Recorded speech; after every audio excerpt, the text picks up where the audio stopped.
Hello, hello, hello. Can you all hear me? Ah. 1, 2, 3, 1, 2, 3. Mic test. It is very silent over here because the moment when you boot up this game, right, it's like complete silence until you press a button.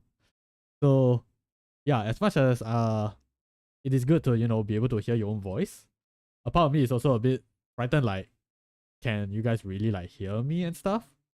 By extension, can you guys hear the game as well? But at this point, probably not yet until I start up the game proper, but I'm rambling at this point. So anyway, hey everyone, this is DA Capt-Jules here. So yes, we are back with another session of Beacon Pines, our fourth session actually. And yes, I'm gonna have to explain the title. Like I think I messed up the game just a little bit because I realized while making the thumbnail for this session, I realized we didn't really like have a like we didn't progress through the plot point of our best friend here being being taken away because we went to another route like before we progress through that mystery. So that's a oops on my end when I was like thinking, oh yeah, we were trying to solve that part of that mystery, and we never really did follow up on that. So yeah, okay, from now on I will make an effort to restrain myself from progressing to the other, not progressing, from distracting myself with the other branches. So yeah, we're gonna focus on one branch, and then only once it's really done, then I will go to the other branches. So yeah, I really do apologize for that, cause I realized that thinking about it now, it really does, like, narrative wise, the game won't make any sense if I approach it like that. Like if I kept on like jumping back and forth between different branches, yeah, that's not gonna work. Like that's not gonna make sense. So yeah, I'm gonna make an effort to make things better for all of us. And so yes, I'm gonna just focus on one route before moving on to the next one. But yes, with that said, let's go.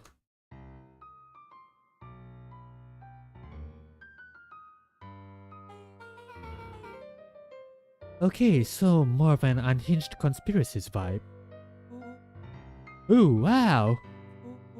Yeah, this cannot be good. You need to look around before jumping to conclusions. Okay, so what can we find? Luca jostled each cabinet drawer in turn. Only one was unlocked. He fingered through the filing cabinet, pausing at a bulging folder labeled Walter. For a long moment, he just stared at it. Oh yeah, I probably should give a recap considering it's been about more than a month since we last touched this game. So yes, what happened here is that the three of us found a secret entrance to this room. This room was, let me get out my thoughts again. So yes, we stumbled upon this room while being suspicious of what our grandma has been doing. So yes, we managed to find this secret room inside our house. So apparently it's like filled with all these documents and stuff. So yeah, now we are trying to find out what's the deal with that. What do you got there? It's my dad. Looks like some of his own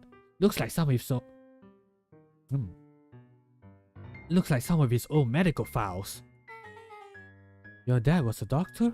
Luca nodded and caressed the label with his thumb. Oh, I used to thought he was a fisherman, considering that's the only thing that we have like really done with him. Well, are you gonna read it? Yeah, let me help. Rollo swiped the folder from the drawer and began leafing through the pages. He whistled to himself, barely looking at the text. Bruh. Important info, dude. How about you actually read some of it? One sec. Dense documents such as these are a lot like a cheeseburger. It's best to skip straight to the middle. That's where all the meaty bits live. Wow, I had no idea we were in the presence of the preeminent scholar in dense documents. And cheeseburgers. By all means, proceed.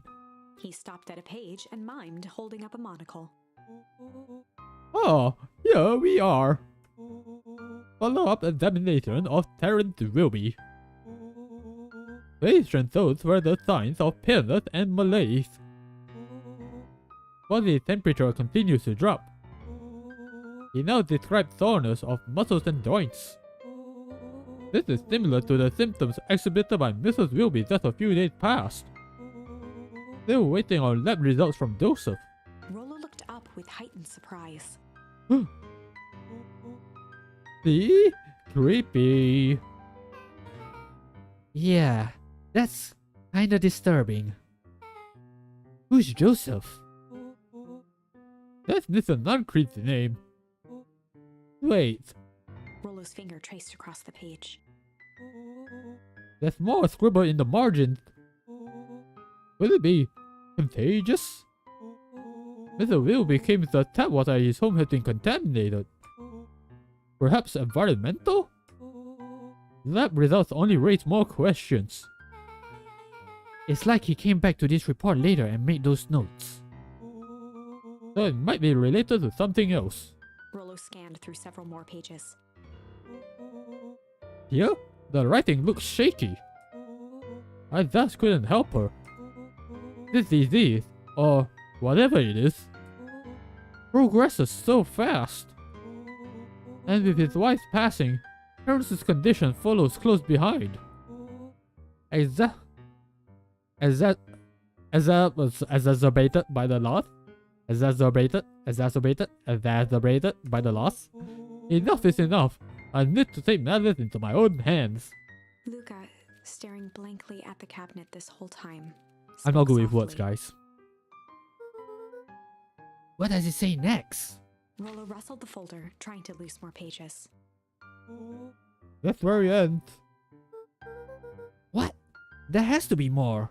Luca frantically shoved the remaining cabinet folders, trying to find another labeled Walter. Luca, I think that's the only one. It's alphabetical, see? What do you mean? Enough is enough. How did he take matters into his own hands? This is bullshit. Dang. Luca slammed the drawer shut. Boom. Injury. A spider web of string connected photos of people from the town, interspersed with hastily scrawled notes. Well, he sure has kept herself busy. Is your grand a serial killer? Cause I'm starting to get a vibe. Don't be ridiculous. She's just tracking the movements of everyone in town. Out of the kindness of her heart. Grandma is always watching. He put little symbols by some of them.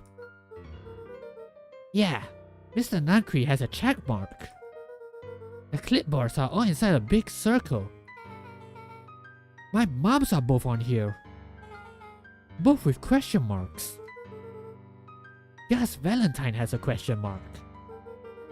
Eris has a question mark that's been crossed out. Mr. Kerr has a bullseye. The killer has chosen her next victim. We don't know what any of this means.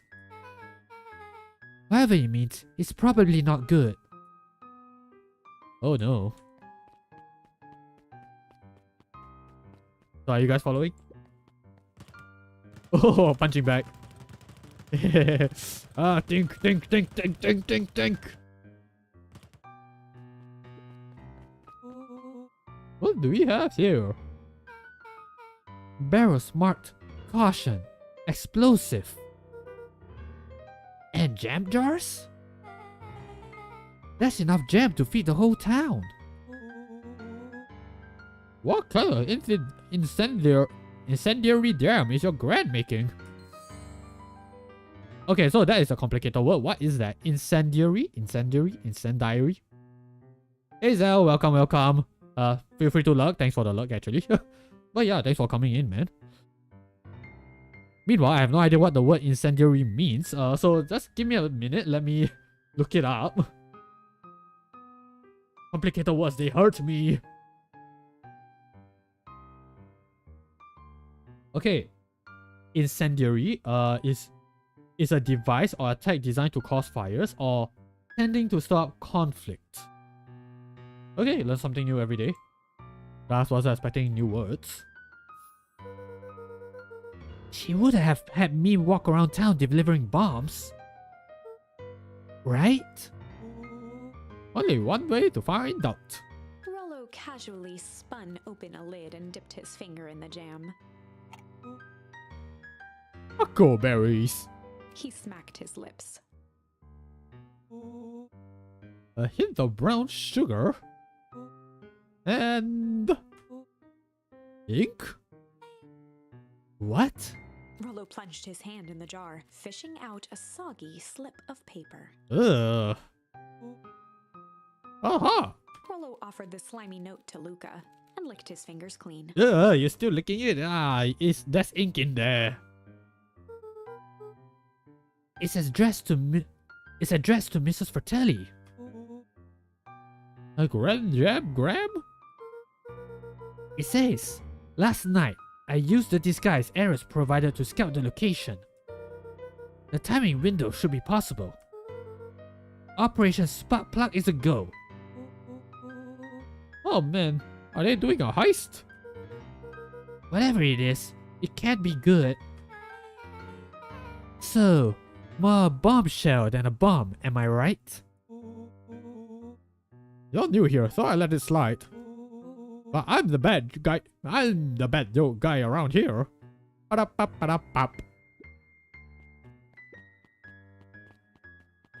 crowded around a worn-down old map of Beacon Pines. Ooh, this looks like a treasure map. Not every old map is a treasure map, Rollo. Yeah, but every treasure map is an old map. Can't fault that logic. Look, there's even a pathway drawn on it. It starts at the entrance to town. And if we follow it... Rollo carefully traced the path with his finger. It leads right to... He jabbed down at the end point. Out the square? That's the fountain in the middle of town. What a weird place to hide treasure. Rollo, that doesn't look like treasure to me. The end of the path on that map has the same symbol as those explosives over there. So, it's not hiding treasure? A real bummer. Rollo, what's the thing you have been excited about for the past month? The festival! Did you just say gulp? Oh, I'm sorry. This feels like a gulp kind of situation. Gulp. Everyone will be gathered near the center of town. He's gonna blow up the festival! Not if we stop her. Time to stop Granny. What was that? Luca looked up from the map. What was what? Oh, I heard it too. That was the front door. Which means someone just shut the door. This means someone's upstairs. Shh, quiet. Hit the lights. Beck flicked off the light, and they became statues in the dark. I don't think that's gonna work. It is a very small room. Overhead, creaking floorboards bent under slow, deliberate steps. The kids looked up, the tilt of their necks following each footfall. Oh, this is tense. Then suddenly, it stopped. Oh no, are we gonna get a jump scare? Please don't.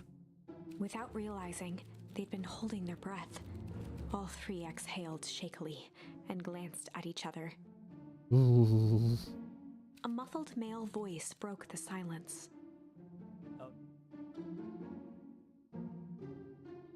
Hello? A final few footsteps reached the entrance above them, and the voice now echoed down the stairs. Anyone down there? The three kids shuffled to the corners without a peep. As he began to descend the stairs, the man's voice punctuated every new step. Thump. Yoo-hoo! Thump. I'm not here to hurt anyone. Thump. I'm just here to help. Just... Thump. At the bottom step, the man paused, squinting to search the room for signs of life. Huh. Guess it's nothing. Rollo shifted suddenly. Okay, for a second there, I actually can't tell that was Rollo. I thought, okay, is that a new character or something? But yeah, I just didn't take note of his shape. It's a silhouette. Luca gave him an intense, chastising look and whispered through clenched teeth. Rollo, don't. It was too late. Rollo was already inching toward the stairway. Uh-oh. He screeched as he charged toward the shadowy figure. Bruh. Lemon chicken coop! Leroy Jenkins! With all his weight, Rollo tackled the man to the ground. Rollo? Mysterious creepy man? Anybody there? From the dark corner, they saw something move. Well, I didn't know if I had it in me. But there was only one way to find out. Holy crap, Rollo. That was awesome. Wait, did you just kill that person? Luca scrambled to the hunched figure on the ground. Yikes. Pressing his fingers to the man's neck, he sighed with relief. You sure clobbered him good, Rollo. He's knocked out cold. As Beck flicked back on the light, Luca and Rollo both gasped in stereo. Oh. Mr. Tolliver!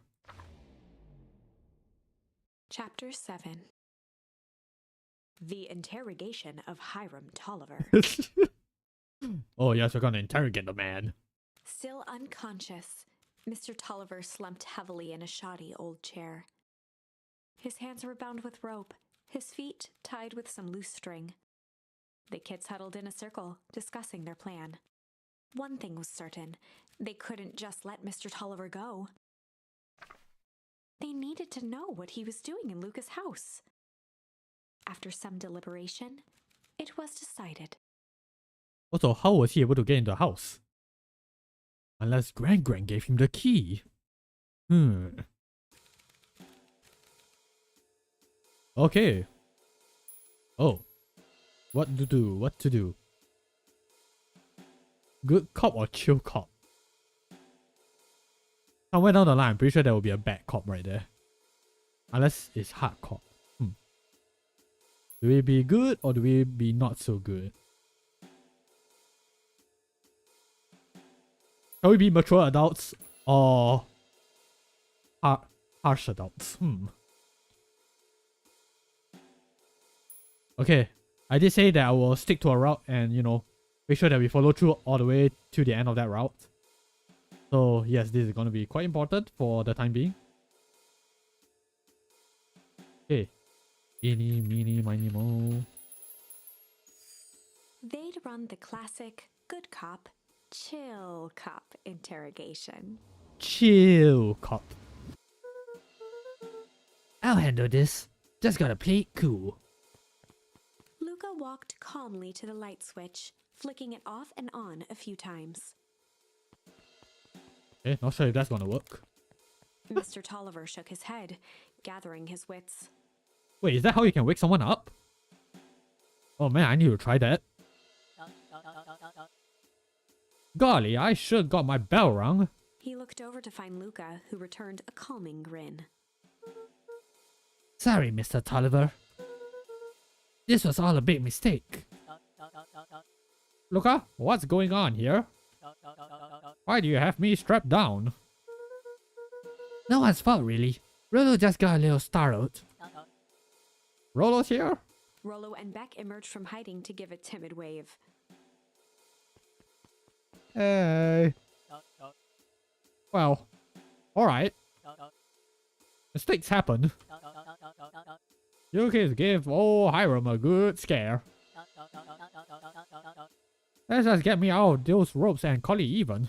Luca glanced over to Rollo and Beck, who replied with skeptical looks. Mr. Tolliver, why are you in my grand's basement? I'm here to help, of course. Help with what? What's my grand up to? Here, just cut me loose. I can show you. How do I know we can trust you? Mr. Tolliver exhaled with disappointment. I am disappointed, son. Luca, have I ever done wrong by you? No. And since your grand moved to town, haven't I been nothing but welcoming? Yeah. Oh, why would I turn my back on your family now? It's just... all this stuff seems pretty weird. A board with names of people from town. An archive of my dad's old disturbing patient notes. Luca gestured to the corner. I've seen everything. You can't really lie to me at this point. Barrels of explosives? I can explain everything. You just need to untie me. Your kids deserve an explanation. Luca looked again to Rollo and Beck. This time they shrugged. Luca began to slowly loosen the bindings. Mr. Tolliver gently rubbed his wrists. That's a good lad. This will all make sense in time. He edged imperceptibly toward the stairs Bruh. as he spoke. You see, this town has secrets, Luca. A very dark past indeed. Before the kids had even noticed his movement, Mr. Tolliver was at the light switch. A past that must be brought to... He punctuated his final words by flicking the switch and rushing up the stairs. light. Bum bum bum bum bum bum bum. Son of a... Language, Rollo, language. Beck darted to the wall and turned back on the lights. It was too late. Rollo confirmed what they all heard. He just locked us down here. Mr. Tolliver's muffled Oh. voice came from behind the door. I wasn't lying, you know. This is for your own good. Your kids just keep tight down there. And let the adults handle this. They looked bewildered at each other. Hey, cool, huh? Not now, Beck. They heard the staccato thump of quick steps exiting the house. The kids looked down in resignation. This isn't how it goes in Hank Atomic. For some reason, they'd always assumed it was up to them to save their town. Luca opened his mouth, hoping to conjure some magical words to make this right. Only a hollow croak escaped. Croak? What? Luca croaked? Oh no, is he alive? The end. Oh. Oh, that's it. Oh. Oh, I thought they were actually, you know, figure something out.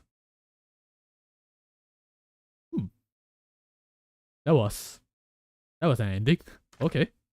Well, we certainly aren't going to find a grand resolution to our tale locked in a basement. Yeah, you're right. Back to the drawing board. Okay, interrogation time. Okay, let's just take a look. Yeah, so these are all the routes that we've gone through. But as I said, yes, I'm gonna I'm gonna stick to one. I'm gonna stick to one. Make sure it's comprehensible. They'd run the classic good cop, hard cop interrogation. Rollo brandished a steely gaze. I've got this. Read about it 100 times. Rollo swaggered past the chair which propped up the slumping Hiram Tolliver. Without even looking at his captive, he began with a long, blustery drawl. Well, Mr. Tolliver. Mr. Tolliver remained motionless. Rollo spun around to face him. He'd clearly expected to rouse Mr. Tolliver with his booming voice.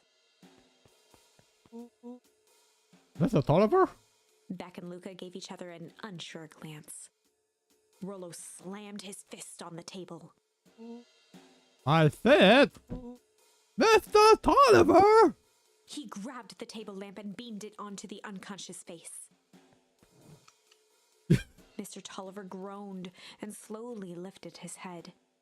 Oh, that worked. He recoiled with a muddled, weary squint. Why in the road? The chair wobbled as he attempted to straighten up. Oh, who's there? Mr. Tolliver could only make out rough shapes through the glaring light. With a gruff tone, Rollo hoped to both conceal his voice and intimidate. Okay, I'm not sure how I'm gonna do that. Gruff. Don't be asking the questions, you punk. Now hold on, let's just calm down. Oh, I am calm.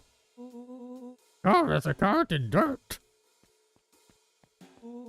As for you, looks like you're sweating. The doubtful expression on Beck and Luca's faces transformed into awe. We can do this my way, or, well, let's just say, I've never needed another way. Rollo, hitting his stride, was now channeling every detective trope his memory could recall. He slammed the table again. Now dance! What? I don't even. Mr. Tolliver's voice became desperate. He was nearly in tears. You tie me down. How on earth could I dance? Dance with your mouth, punk! Spill the beans! What are you doing poking around this house? I'm here to help Juniper. Make sure everything's ready. Oh, so you're in cahoots with Gran? Gran? Mr. Tolliver was in a daze, now more confused than ever. Gonna help her blow up the festival, eh? Blow up the festival? Good lord. He shook his head, feeling more and more dizzy. Oh no, you got it all wrong. Where is she now? He's headed to the source. Source? What's the source? It's where His voice faded to a whisper. the town began. Where it all began. What is Operation Spark Plug? With that, Mr. Tolliver passed out cold. Well, that was easy. Rollo swung around with a repentant grimace. Damn, Rollo. I think you went a little too hard on him. No, no kidding. How? Huh. Okay, so he's pretty effective as a, as a bad cop. What did he say about the source? It's where the town began? Maybe more information. Yeah, but we better not push Mr. Tolliver any further. Is there anyone else who might know more? What about the History Museum? That got set up for the festival. Nah, that tent was put up by the Valentines. Everything they do is just a bunch of fluff to glorify themselves. Is there anything more reliable? The library. If there's any information about this source thing, Hello can help us find it. Let's go get some answers.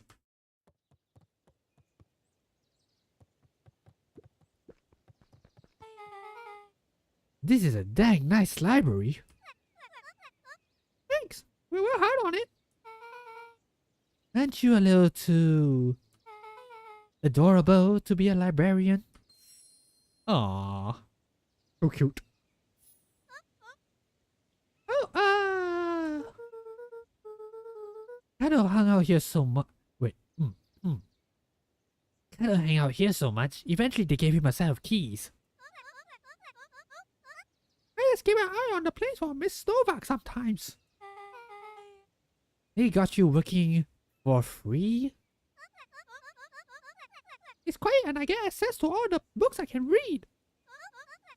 What more could a person want? Fair enough. What can I do for you all? We need a favor. I already told you and Rollo. I'll put you any higher on the waitlist for the next Hank Atomic. And if you're here with more candy, I even know I can't be bought. Only a personal code of conscience. Actually, we're looking to do some research. Are you speaking my language? What are you looking for?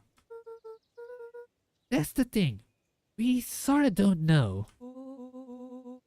What do you got on the history of the town? There's a country record. There's the county record archives. There's a county There's the county record archives. What's in those? Yes, newspaper clippings, stuff like that. Really boring reading.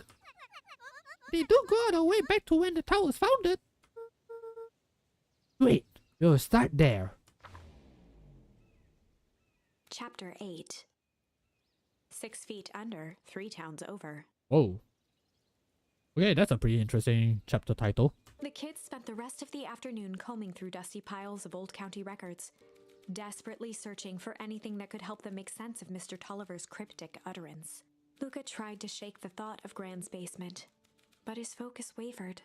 Explosives, messages hidden in jam, dossiers on various town figures, and a corkboard threaded with photos. And you know, your dad's creepy medical records. Gran was the only family he had left. He still couldn't bring himself to believe the worst.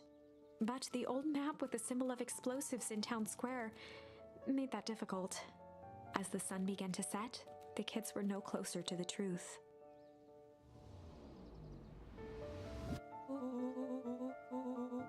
If I had to read any more records, my eyeballs are gonna pop. We have to keep digging. If I dig another word, I'm gonna end up in one of those asinine death records. Rollo Cora lives a full and wonderful life. He read so much boring crud until his brain oozed out of his ears. Rollo shut his book with an assertive nod. If you got a bad idea, spit it out.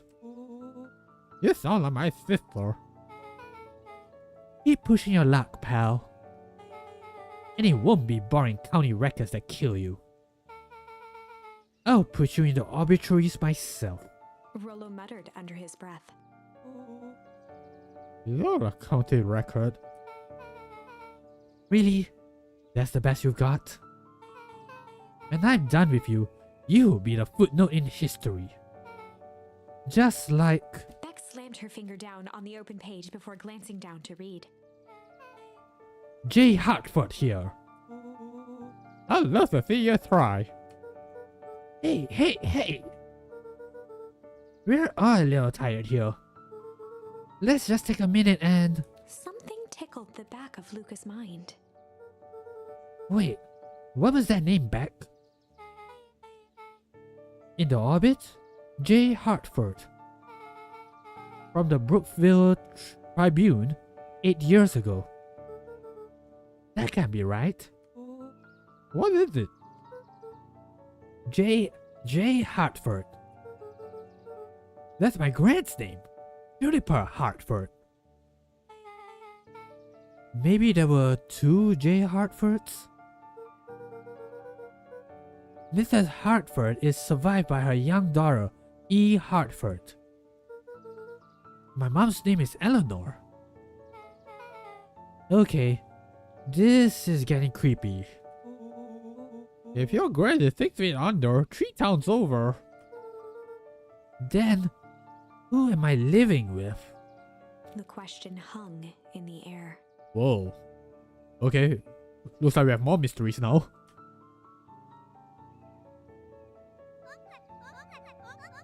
Alright gang, I gotta close up for the night. Beck rubbed her eyes. How late is it? Almost 10.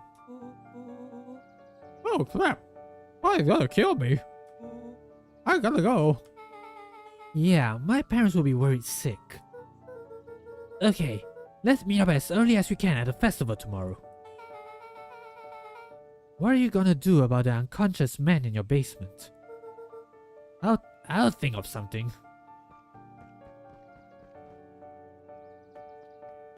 Notice you didn't kick out the other guy. His heart was pounding as he approached the house. If he was lucky, Gran, or whoever it was, hadn't gotten back yet. And of course, there was Mr. Tolliver tied up and unconscious in the basement. Oh.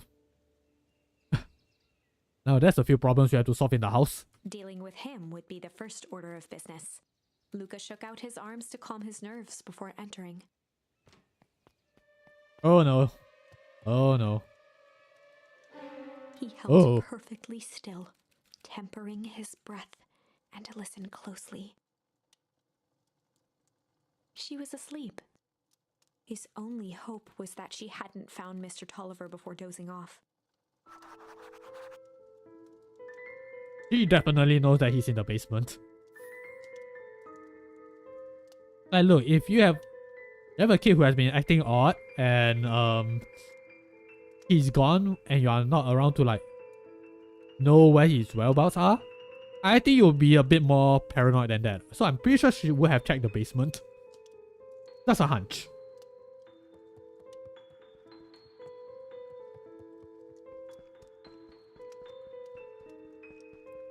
Okay, now the question is, how do I get to the basement again?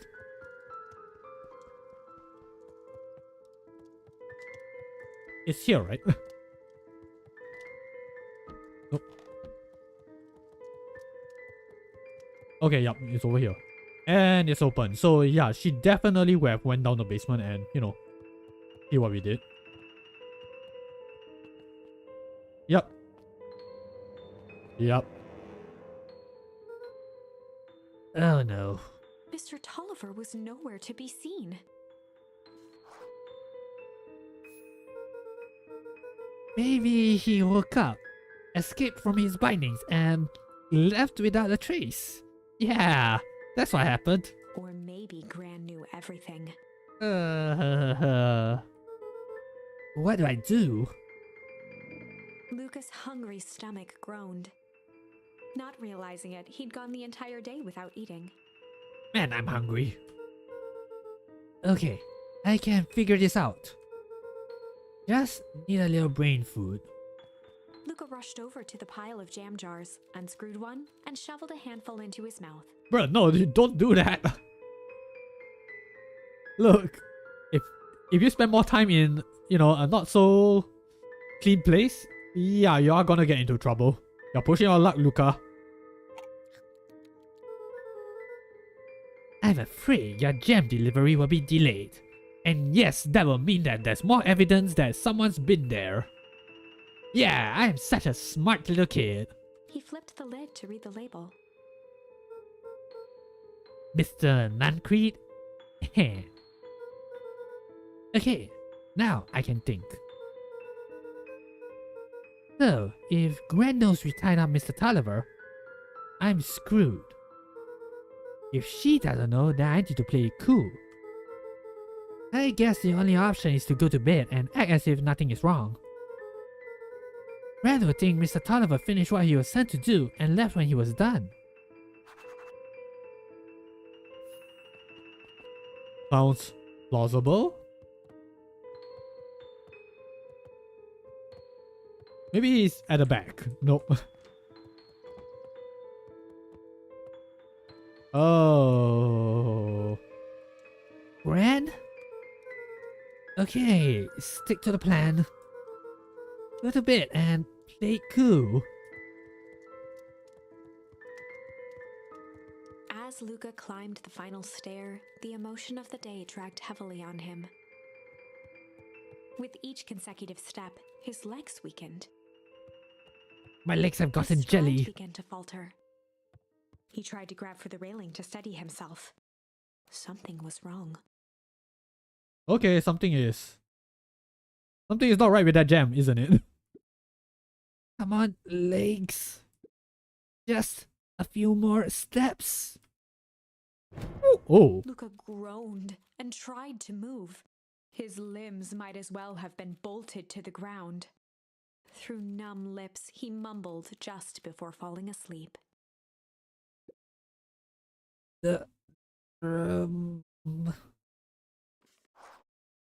Well, that's one way of going to sleep.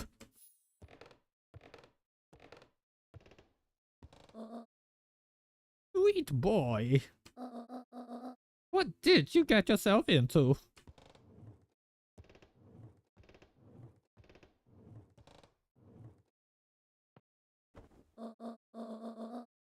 Rest now, and let me handle everything.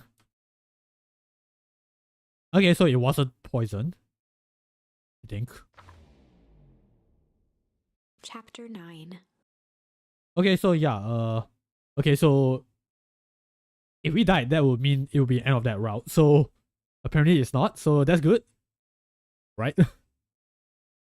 A speech to end all speeches. Luca awoke to find himself face down in bed. He moaned into his pillow. Why would Gran drug him? Well, maybe if you didn't eat the jam, you would have been drugged, boy. Or rather, why was she trying to drug Mr. Nuncreed? Now that is the actual question you should ask. Shaking the questions from his woozy head, Luca snapped back to the matter at hand. Whoa, that was fast. Yeah, he really snapped back, alright. A festival.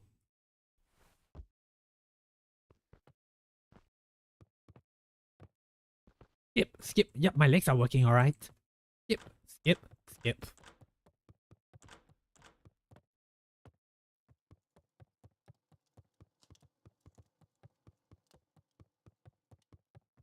Yep, just gonna check the basement.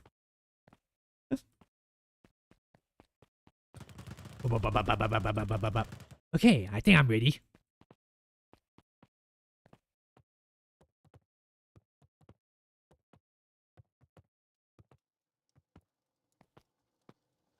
Alright, let's go. Oh. Where have you been? Gran put something in the jam. Yeah, we know. Secret messages for secret conspirators. Not this one. The one intended for Mr. Nuncreed. Put me to sleep. Whoa! Oh! Lie, devil. Lie. I think she's trying to remove him from the equation. He might be in danger. Have you found anything? We looked around, but haven't seen anything odd. Your Gran is nowhere to be found. But Mr. Nuncreed is just loafing around waiting for the speech. What speech? Mayor Gus just got up to the podium. Everyone is gathering at the stage. Let's get moving. Whoa. This is the first time I've seen so many people. Augustus Valentine nervously wiped his brow. Is this thing... Oh, hello. Beacon Pines. I'm Augustus Valentine, your mayor, and I suppose you already know that. Oh yes. Before we get started, I just wanted to take a moment to recognize someone who couldn't be here today. This town wouldn't be where it is today without my father, Chopper Valentine. So I thought we could begin with a round of applause befitting such a great man. That is a very pathetic applause. Even that's more than that old codger deserved. Gus cleared his throat and awkwardly loosened his tie.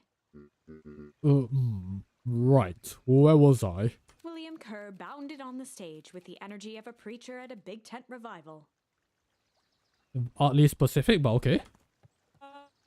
Gus Valentine, everyone! He gave Gus a hearty slap on the back and motioned him off the stage. Let's hear it for our mayor. What a great turnout! Oh heck, I didn't prepare anything. But I suppose I could say a few words. Would be a shame to waste such a beautiful podium. Mr. Kerr pulled a thick stack of note cards out from his vest.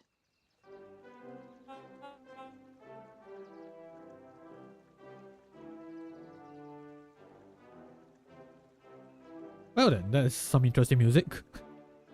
Community, conviction, commitment.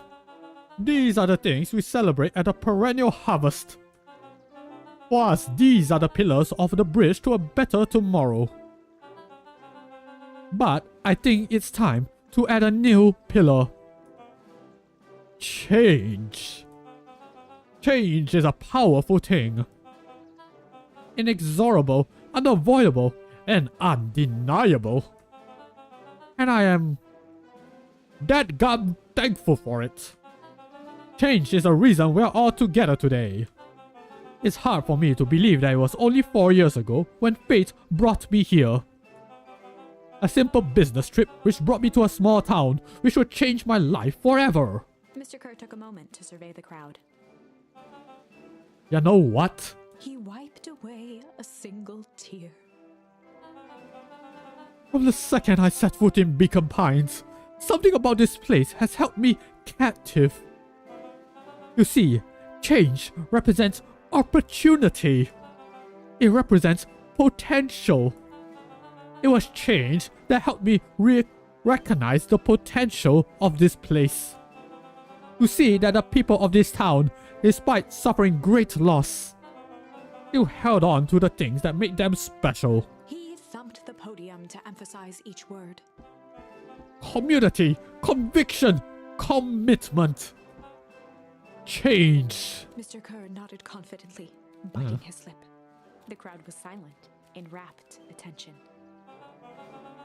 Fate made a perfect match that day. Nothing is more important to you all than community. And Perennial Harvest is a community first and foremost. Mr. Kerr methodically made eye contact with each section of the crowd. The only way you made it through the foul harvest was an unshakable conviction. A conviction that a better tomorrow was just over the horizon. Perennial Harvest was founded on the conviction that we are that horizon.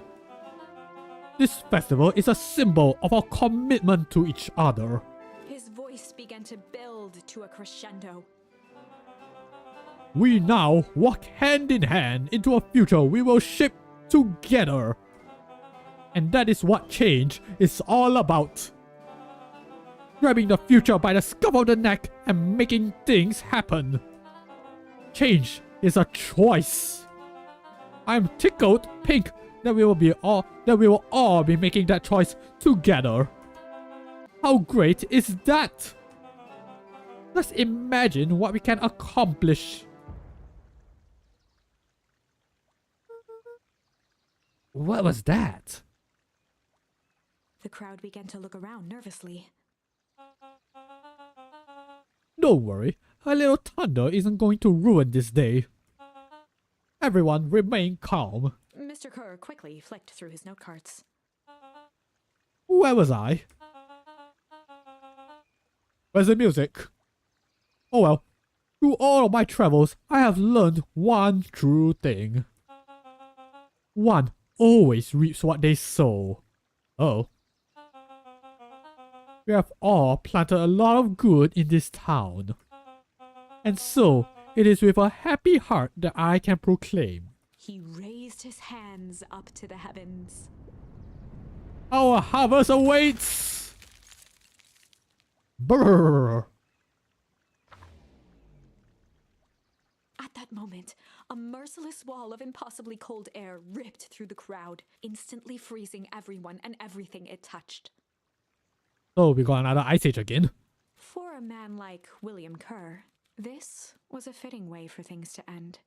But what about the rest of us? On a stage, with an entire town frozen in rapt attention for the rest of time. The end. Why? What about the rest of us? I don't want to do this. There's that ice again! Whenever I think we're getting close, it comes along and ruins everything! Ah, yep. That's my mood exactly. Maybe we should just quit? Maybe you should just close the book, walk away, and never think of me again. Oh, calm down, book. No, I don't mean that. We got a little closer this time. We just need to try again. Please. Okay, let's try that again.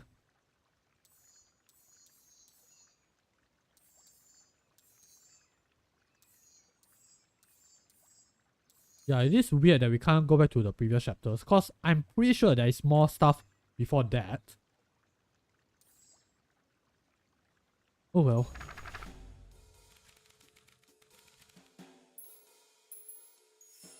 They'd run the classic good cop, sly cop interrogation. Luca and Rollo ducked behind a barrel, leaving Beck to her task. With a few crisp snaps, she roused Mr. Tolliver. Okay, that's pretty cool. We get to see like how each of them will approach the situation. Oi, wake up! What's going on here? Yeah, where that mode will go. Please, hold me back. Sorry about all this. Mr. Tolliver looked down and shifted a bit, testing his restraints. It seems there's been a mix-up. You see, I'm down here for the same reason you are. Jennifer sent you here? Beck caught herself before letting the surprise manifest on her face. She'd already gotten him to reveal his relation to Gran. Yes. Excellent. This was gonna be easy. You know how Juniper is with her precautions. Operation Sparkplug has us all on edge. I guess she thought you needed some backup. But you sent a child? What better way to avoid prying eyes? Who would suspect a kid? I suppose that makes sense. Mr. Tolliver wriggled a bit in his restraints. Oh, I'm so sorry. Beck quickly removed the ropes. That had to be uncomfortable. A little, yeah. But you understand. We never know who to trust in this town. Mr. Tolliver rubbed the growing knot on his forehead. Very true. So it turns out we are both here to... Beck twirled her hand, as if to prompt Mr. Tolliver to finish her thought. destroy the evidence. Beck shook her head and clicked her tongue. Yep, the old gal is nothing if not thorough. Mr. Tolliver let out an amused huff in agreement. It sure is. Can't blame her though. If anyone were to find out that we are going to destroy the source, well, we both know how bad that might be. No one would know anything once I finish cleaning things up down there. Let me try that again. No one will know anything once I finish cleaning things up down here. Beck was on a roll now, playing Mr. Tolliver like a fiddle. Oh man, she's really, really good. Yeah, sure, you can finish this up on your own. Juniper trusted me for a reason. You can leave the rest to me. Good. There is one more loose end I'll go work on. Loose end?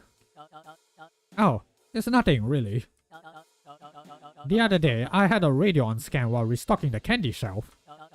And wouldn't you know it, I intercepted an odd phrase in a perennial harvest transmission. Underground secrets. That's ominous. I think it might be a password, but Juniper dismissed it. Said it wasn't mission critical. What's the password for? We don't know. So we have a password and nowhere to put it? It's gotta mean something, right? Good thinking. You should probably go work that out. I've got this under control. That's a relief. Between you and me, this basement gives me the willies. Heading for the stairs, Mr. Tolliver hesitated and turned to Beck with a puzzled look. She grinned and gave him a peppy wave. With a shrug, he continued up the stairs, whistling a jaunty tune. You guys catch that? Bro did. This whole time, Mr. Tolliver's had a candy shelf. But all he ever sells us is apples. Beck blinked slowly in disappointment. The password, Rolo. Oh, sure, but one thing's back to normal. I'll be having a word with Mr. Tolliver about that candy shelf. Fine. In the meantime, I've got an idea. She turned to the table and began tearing small scraps of paper. He said he heard a password on the radio. Any good spy transmission is never what it seems. Beck marked each scrap of paper and leaned back. We just need to find the hidden meaning. Okay. What's another word for underground? Buried? Covered? Could it be a cover-up? Maybe it's one of those each letter is a number thingies. So U would be 21. N would be 14. D would be... Ooh. It's an anagram. Concrete drugstore. Luca and Beck looked at Rolo with amazement. Rolo, that was incredible. Oh, it's either that or Cred's nude drugstore. Yeah, I think you're right the first time. Still, that was pretty good. How did you do that? What can I say? I love ciphers. Well, I guess we know where to go next. Man, it's late. Grandma is so gonna kill us. You scared me hot to death. Sorry. You kids haven't seen Mr. Tolliver around, have you? Nope. He's got me waiting around the last slice of pie. I swear, that man will be late to his own funeral. Oh no, is that foreshadowing to something? Is he gonna die? Yeah, but to the drugstore. Perennial harvest is still in operation. Oh. You're late, Augustus. Sorry, sister. Was caught up with some work. Work? You? I had a few more details to lock down for the festival. Oh, what do you have to report? What is this insipid town festival really about? I think Gus looked around nervously. Mr. Kerr really does just want to do something good for the town. He's actually a pretty nice guy. You should spend some time with him. I didn't pull strings installing you as mayor so that you could make friends. Your job is to help me figure out what Kerr and Perennial Harvest's true intentions are with this town. We have a responsibility. This is our father's town. Was. Excuse me? This was our father's town. He's gone, Eris, and he isn't coming back.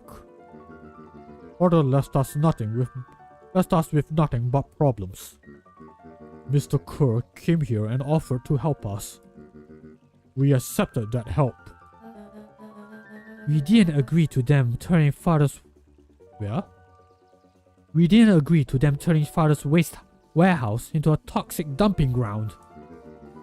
That is just a temporary arrangement. The glow can be seen from our damned backyard. They are dumping their nasty little secrets on us. When this all inevitably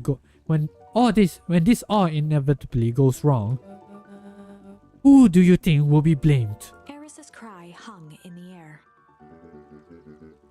We have a new choice to make now, sister. The town is going to change, whether we like it or not. Are we going to choose to be a part of that future, or be forgotten in the past? It's a shame. Father named you Augustus, but you'll always just be a Gus. Good night, Eris. I'll see you at breakfast tomorrow.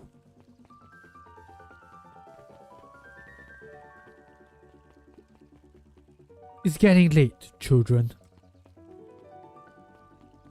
Okay, so I guess this is the first like real insight on like how the siblings view their father. So, oh, tension. We better get to Concrete. Okay, fine. Knowledge, he spat with a sneer. There exists a gulf between knowing something and being able to do a damn thing about it. I do hate it when the villain makes a good point. That's what makes things complicated, you know? Okay, is this the way to the drugstore? Yes, it is. Solomon stood proudly at the entrance to the drugstore, holding a brown bag overflowing with black licorice. Hey, Solomon. We're looking for Mr. Concrete. Is he still in there? I'm afraid not. Then where'd you get the candy from? I might say we have an agreement. Solomon shoveled a surprising amount of licorice into his mouth. Sometimes it's the small pleasures in life. Though we might not always have family to rely on. Licorice has never let me down. Well, I can't say licorice would be my first choice.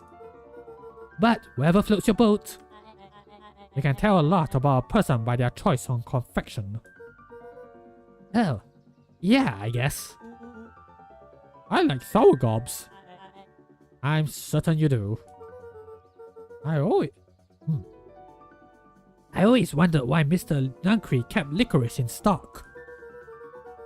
You must eat enough of it to make it worthwhile. There are many ways to earn loyalty. For some, it's as easy as cold hard cash. Well, for me, it's just, you know, good old licorice. Well, he's right. It's locked. There's gotta be more clues. Okay, let's see. Yep, locked. Have you ever seen anyone actually use this thing? Besides not Mr. Concrete, no. Beck cupped her hands on the glass to peek inside. That is not a normal phone booth. It's got like a blinky keypad. Why would there be a blinky keypad? Brand new drugstore! I mean, underground secrets! The password! Beck flung open the door and they all squeezed in.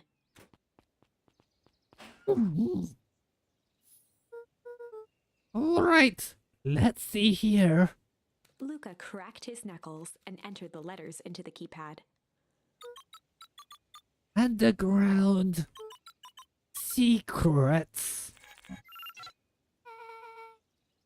Sounds like that did something.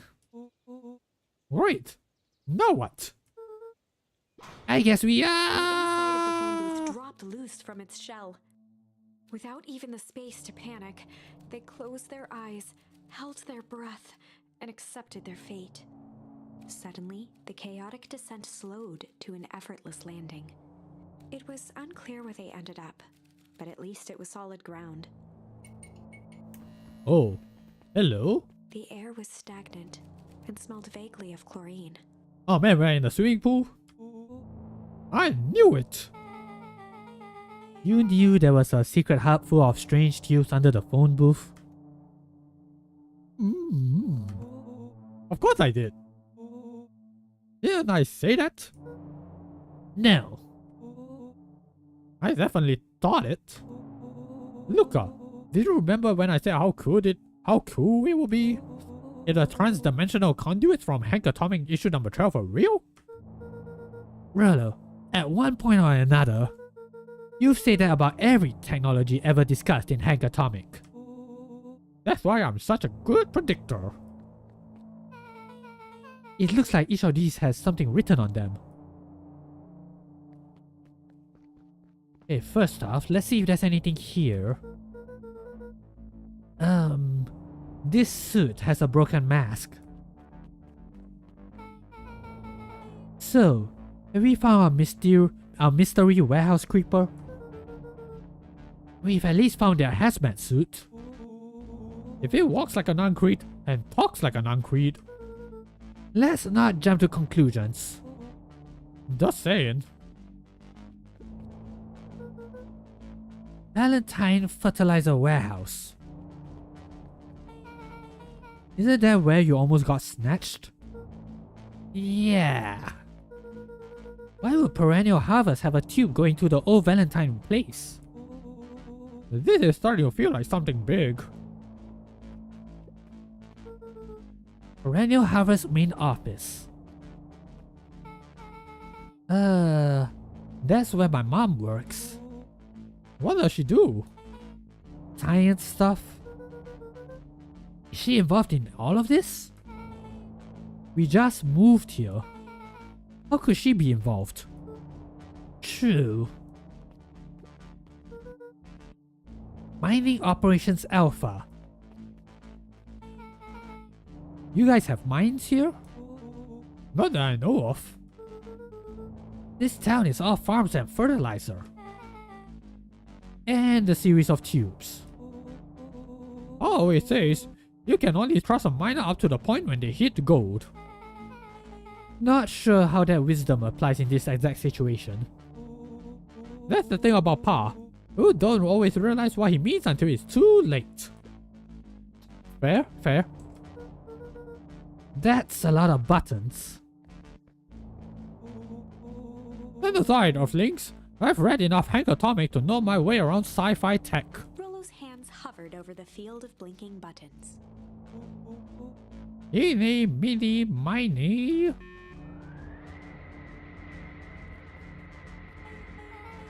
Rollo, what did you do? Nothing! I didn't even move it yet. What? What was that? Hide! Where? There's nothing but weird tubes out there. Just get back. Oh. Oh. Shit. Shit. Awesome!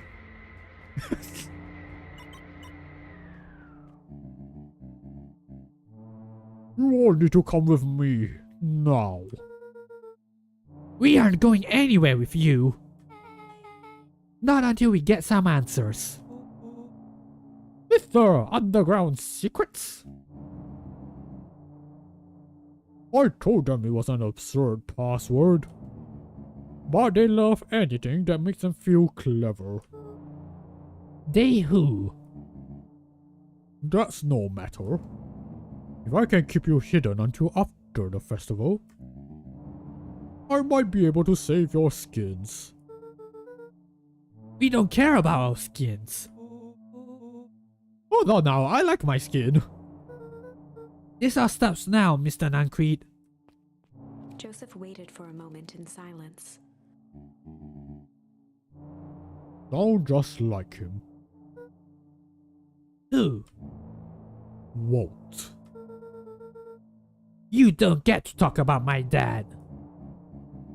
You know, your father and I were friends back before. He gestured toward the strange tubes. All of this. That's a lie. It's true. I used to bounce on you on my knee. What happened? Same thing that always happens.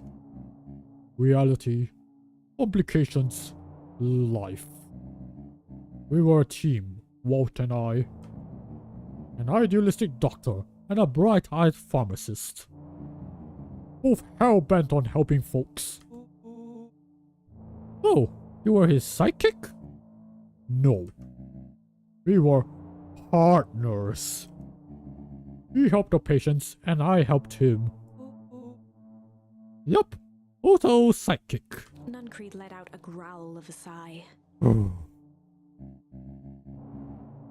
Luca, I need you to know this. I need someone to know this. One day, Proper Valentine comes to us. Says he got an opportunity. He found something he didn't quite understand. And he was willing to pay us both handsomely to help him understand it. And my dad said no. My father and I both believed in helping people. But the thing I could never get him to understand was, it's a lot easier to help others if you help yourself now and then. Classic sidekick into villain plotline. Walt loved being righteous almost more than he loved his family. He was wrong about one thing though. When he begged me not to take Valentine's offer, he said, Joseph, if a person says yes one time to Sharper Valentine, he'll make sure they keep on saying yes to him until the day he's dead and gone. He shook his head wistfully. Sharper's long gone, but he still got me saying yes. Is there a point to this sob story? Not really, no. Just an old man trying to delay what needs doing. Nancreed took a menacing step towards the children. I try to keep you safe. I try to keep you and Juniper out of this. But you forced my hand. Luca began to laugh. What? You really don't know.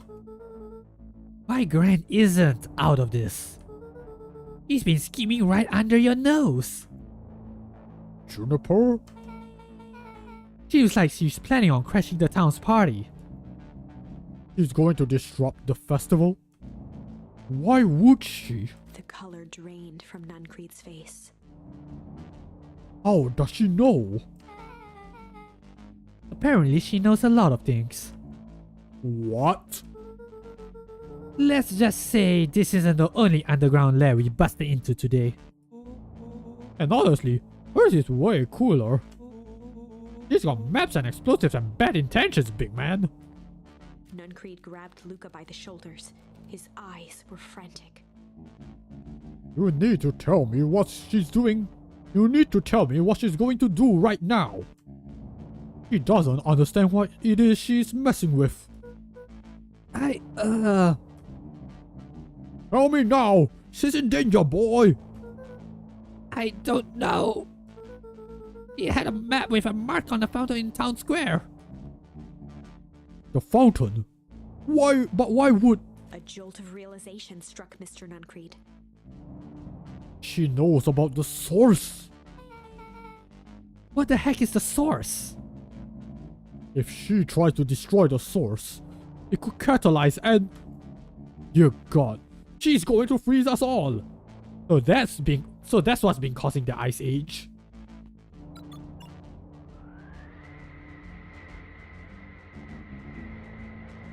You all need to run. Run where? away. As far away from this town as you can get.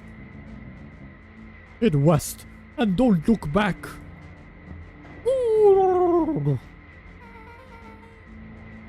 That did not go how I expected. Oh, we are totally following him, right? Totally. See you on the other side. You good? Yep. I love this town.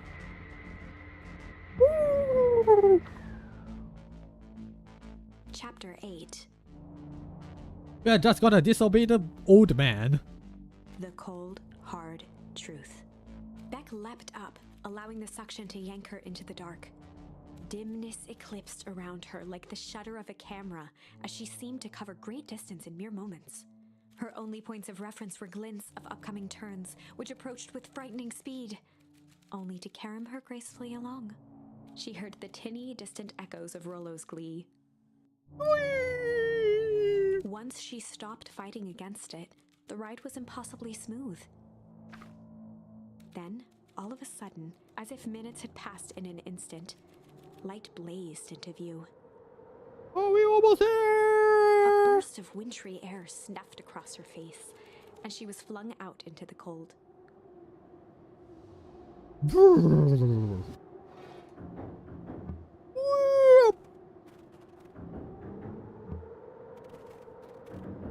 Hey, Shirumutan, hi, welcome, dude. Hope you're doing well, man. And yes, welcome to Beacon Pines, or rather, the frozen part of Beacon Pines. We are trying to follow this old guy. He's been acting very sus, and even though he tells us to run away, we are gonna follow him anyway. Yeah, I know that sounds very out of context, but I'm sure we'll get a better hang of things eventually. Yeah, let me just drop you a shout out, man.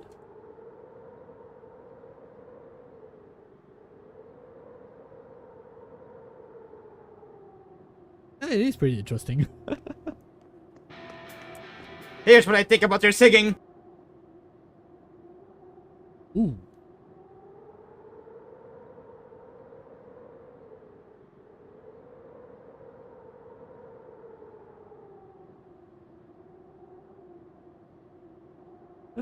Oh, it's an old clip. What game is this?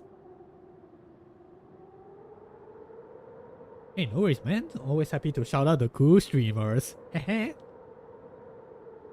the town red. Oh, okay. Oh, this is my first time hearing about that game. What's it about though, if you can share?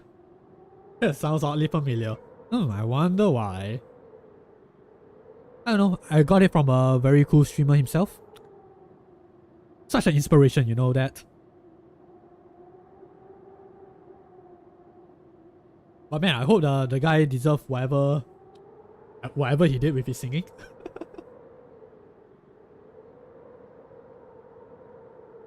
Ah, come on. He sounds kinda Nah, I'm sure he sounds A-okay.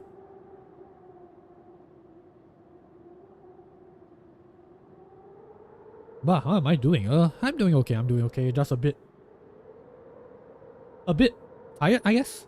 Yeah, for the entire day, I just been like home the entire day. It's just I wanted to do stuff, but at the same time, like I felt like I'm not being productive as I wanted to. Like I don't know why my body just started becoming very, very heavy, like around the afternoon, and I don't know. I just felt very tired.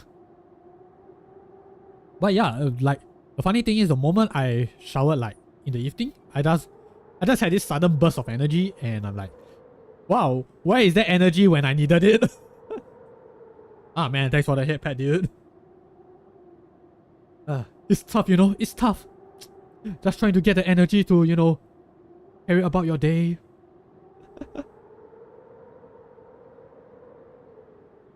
Oh, is the head pad working? It should. Intin VTube Studio, do something about it. Ah, there we go. Yeah, I know I have to do it manually cause I wasn't able to set up the auto feature. Yeah, it just won't recognize my settings. Yeah, let's just call it settings for now. But yeah, it's about starting fights and beating people up. Oh my god. Chaos, chaos. Sounds about right. I should really get back to the game since they apparently have a VR version. Oh, do you have a VR headset? Oh man, I can imagine all sorts of stuff you can do with that. Then again, when the game is called Paint the Town Red, yeah, it sounds like a perfect place to, you know, just all sorts of shit.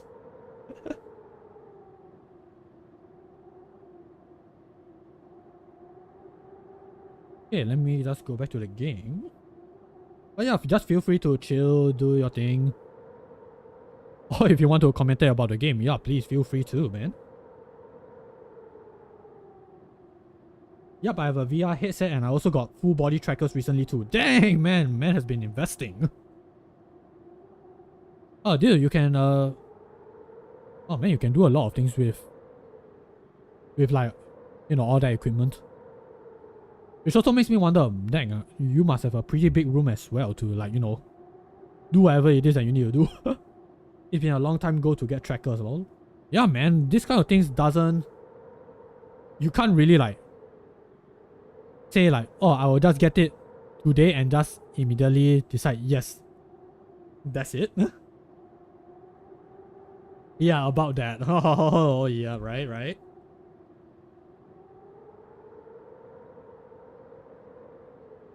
I mean, you can play all sorts of games now. Like, I have been thinking about, okay, this is like a very low priority goal for me. Like, I wanted to get a VR headset as well, but only because I was interested in this one game. Like, this was years ago. Batman Arkham VR, I believe that was the title. Yeah, like, that was one of the games that I was really interested in getting the VR for, but besides that, not much.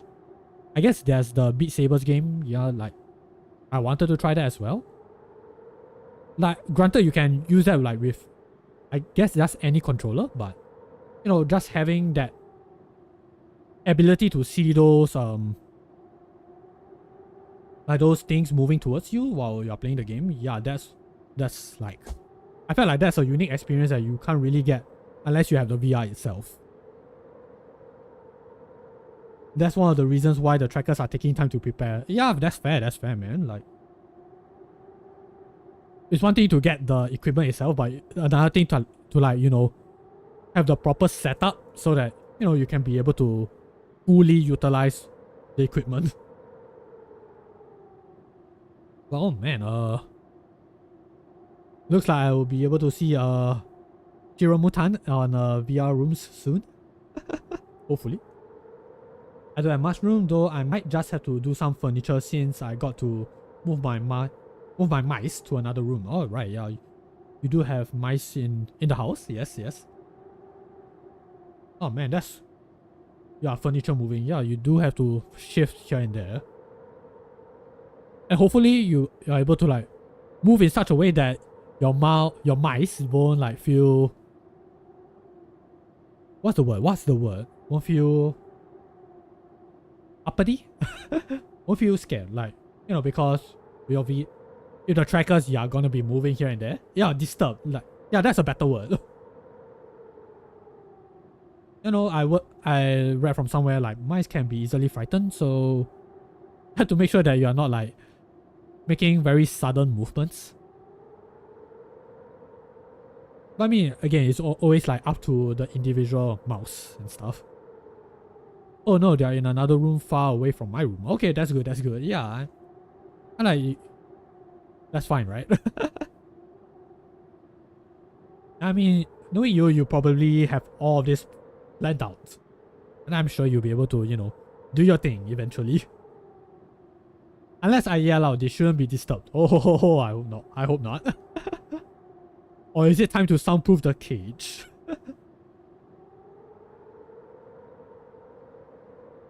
Either soundproof your room or soundproof the room that your mice are in.